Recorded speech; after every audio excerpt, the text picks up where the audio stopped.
Welcome to the deep dive. Today, we're diving into something I think a lot of us feel sometimes. It's not, the big dramatic failure, but that constant grinding feeling of small things going wrong. Yeah, like tiny setbacks piling up, you misplace things, small tasks feel harder. And the example from our source material today is just perfect. It talks about someone who feels like they constantly buy bad, rotten fruit. It's such a relatable little frustration. It really is, and it captures the core question, doesn't it? This feeling of, is it just bad luck?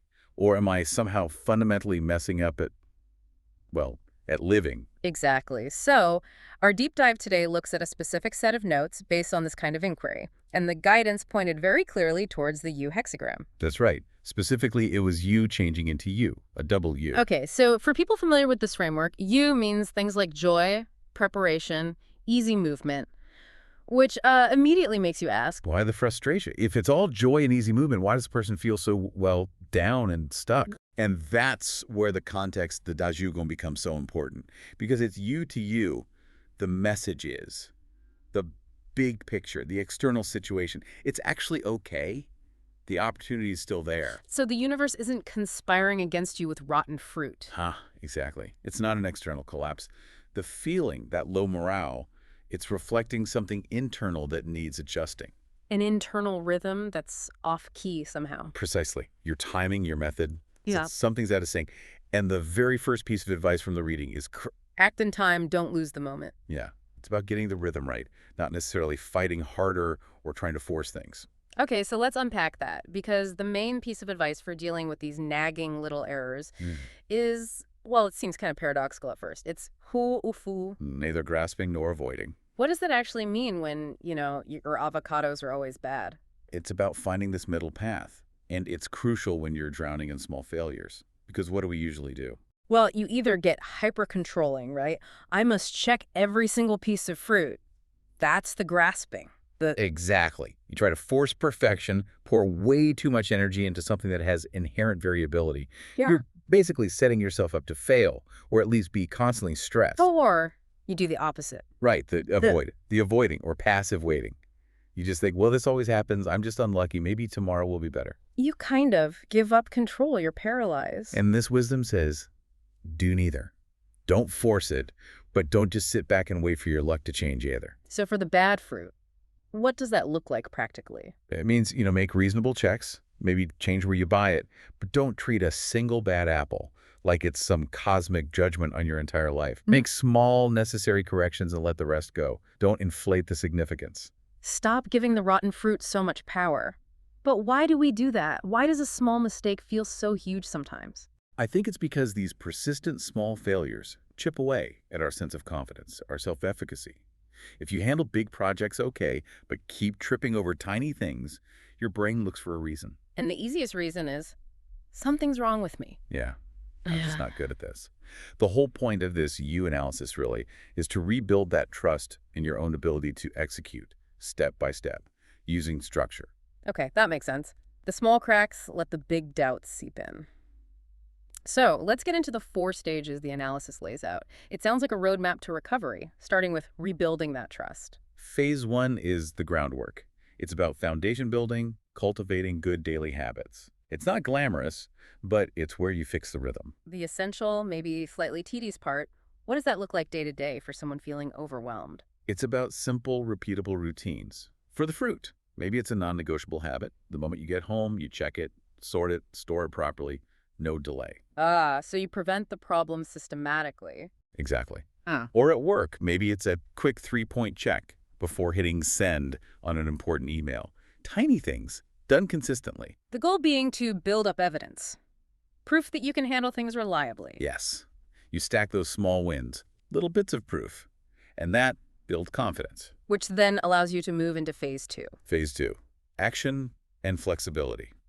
Now that the foundation's a bit more solid, you're better equipped to act when opportunities or challenges arise, even if things still feel a bit chaotic. So the chaos might still be there, but you're different. Your response changes. The analysis had a specific technique for this, right? For when something unexpected pops up. It did.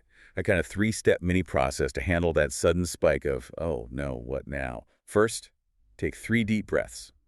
Simple, but it resets the nervous system. Okay. calming the initial panic. Second, immediately list 3 small, doable steps you can take towards dealing with it.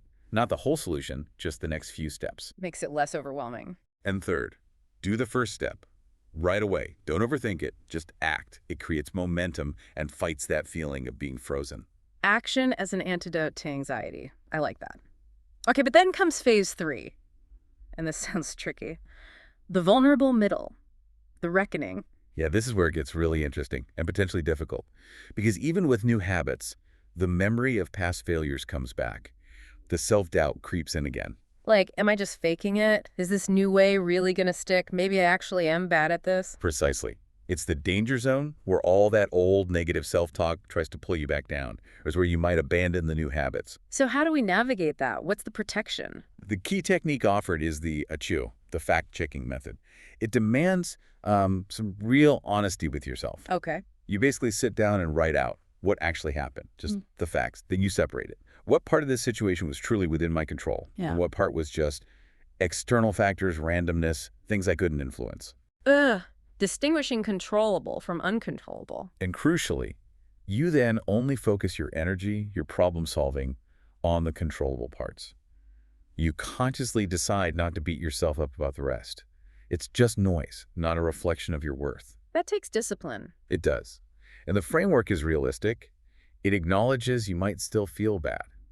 So it suggests allowing a specific limited time for the emotion. Maybe 15, 20 minutes, just feel frustrated, journal about it, whatever. Contain the feeling. Don't let it flood everything. Exactly. You give it space, but a defined space. Then you return to the facts and the controllable actions. It stops that vulnerable phase from becoming your whole identity again. Okay, so you weather that storm with facts and boundaries. Then what? Phase 4. Phase 4, breakthrough. Breaking through the danger requires one thought of sincerity or integrity. Sincerity. Yeah. How does that apply here? It sounds less about effort and more about something else. It's less about trying harder and more about genuine, focused follow-through based on what you've learned. It's about integrated action. So, with the fruit example, if you've tried storing it better and it still sometimes goes bad. The sincere action might be to change the root cause. Okay, I sincerely commit to trying a different grocery store, or I will immediately photograph bad produce and request a refund.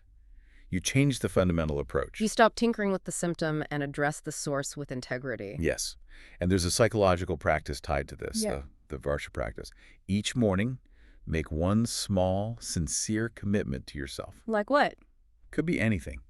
Today, I will finish that one report without distractions. Or, today, I'll use the fact-checking method if I feel that old frustration. Just one thing. And you track it. You track it. And by keeping that one small promise to yourself consistently, you rebuild trust in your own word, trust in your ability to follow through. That's the ultimate foundation. Wow, that's a powerful journey from building basic habits to that kind of focused integrity. So for someone listening right now feeling stuck in that cycle of small errors, let's boil this down. What are, say, 5 concrete things they can start doing today? Okay, 5 actionable takeaways. Number 1, daily checklists. Simple, maybe 3 to 5 items. Before leaving the house, before starting a key task. Keys, wallet, phone, check. Quick scan of email before sending, check. Reduces those simple slip-ups. Externalizes the mental load. Okay, number 2. Small victory stacking. End of the day, actually write down one thing, however small, that you did well, especially if it relates to breaking that old pattern. Sorted the groceries immediately. Use the 3-breath technique. It actively rewires that negative narrative. Builds the evidence file. Good. 3. The emotional short break. When you feel that frustration bubbling up, you notice the mistake, the bad fruit. Don't just power through gritting your teeth. Take 5-10 minutes. Step away. Walk, breathe, drink some water, then come back and apply maybe the fact-checking or the 3-step action plan. Reset the rhythm. Interrupt the spiral. 4, targeted habit modification. If the same small problem keeps happening more than twice, say, treat it as signal, not noise. It's not random. Something in the process needs changing. Change the store, change the routine, change the timing. Find the structural fix. Stop blaming luck. Fix the system. Okay, and 5. Smart support seeking.